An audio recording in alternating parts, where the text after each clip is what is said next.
حضرات ناظرین و سامعین السلام علیکم۔ آپ کا خادم محمد آفاق رضا رضوی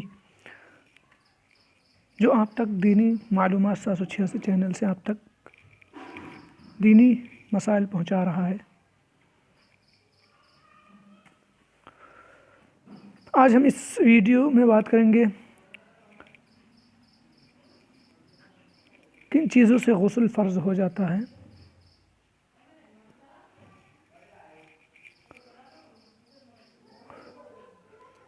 بعض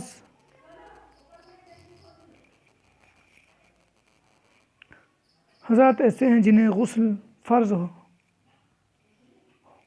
جاتا ہے، انہیں پتہ بھی نہیں چلتا کہ غسل کن کن باتوں سے فرض ہوتا ہے، وہ کتنی باتیں ہیں، اور وہ سیکھتے بھی نہیں ہیں۔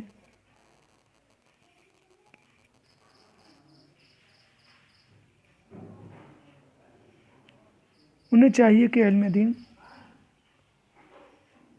علماء سے حاصل کریں،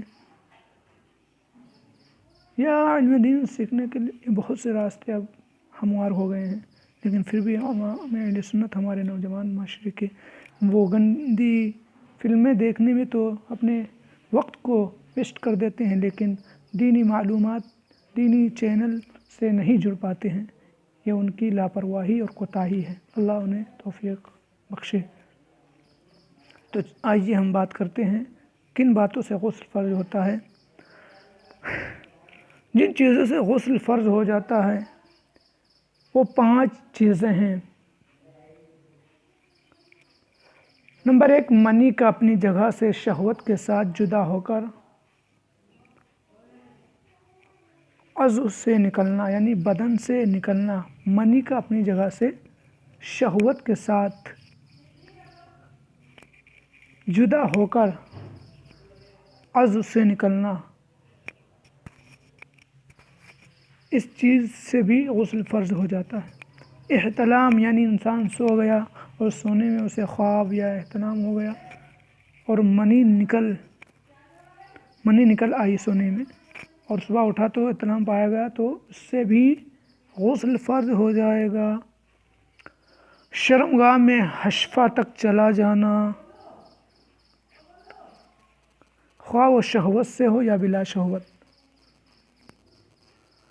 شرمگاہ میں حفشہ تک چلا جانا، خواہ وہ شہوت سے ہو یا بلا شہوت، یعنی چاہے شہوت کی حالت میں حشفہ جو اگلا حصہ آتا اگر داخل ہو گیا، یا بغیر شہوت کے داخل کیا، تو غسل دونوں پر واجب ہو جائے گا۔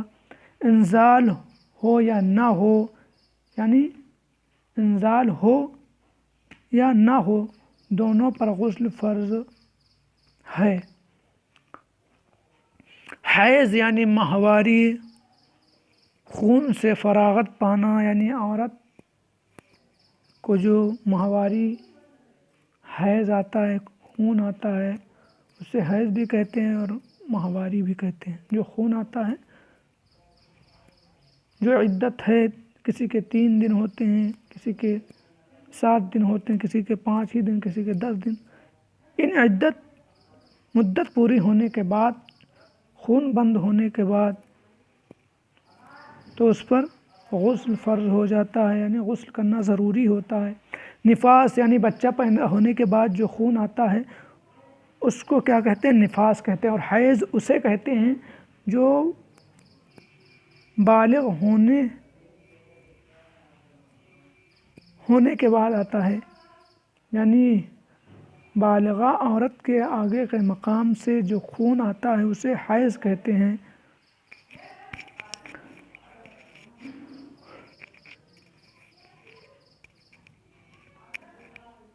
نفاس یعنی بچہ جننے پر جو خون آتا ہے اس سے فارغ ہونا۔ اس 2 چیزوں سے فارغ ہونے کے بعد غسل کرنا کیا ہے؟ فرض ہے۔ مسئلہ، منی شہوت کے ساتھ اپنی جگہ سے جدا نہ ہوئی بلکہ بوجھ اٹھانے یا بلندی سے گرنے کی وجہ سے نکل، تو وہ غسل واجب نہیں۔ یعنی بوجھ اٹھایا، وہ اوپر سے نیچے کو اتر رہا ہے، یعنی اوپر سے نیچے کو چڑھ رہا تھا، تو اس سے اگر منی نکل آئی تو اس سے غسل واجب نہیں ہوگا، البتہ وضو چلا جائے گا۔ مسئلہ، اگر منی پتلی پڑ گئی پیشاب کے وقت، یا ویسے ہی کچھ قطرے یا بلا شہوت نکل آئیں،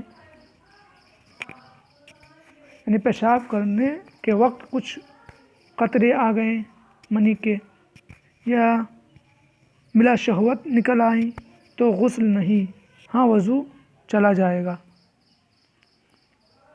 مسئلہ جمعہ، عیدین، بقرہ عید کے لیے عرفہ کے دن اور احرام باندھنے کے وقت نہانا کیا ہے؟ ان دنوں کے لیے نہانا کیا سنت ہے؟ ان باتوں سے غسل فرض ہو جاتا ہے۔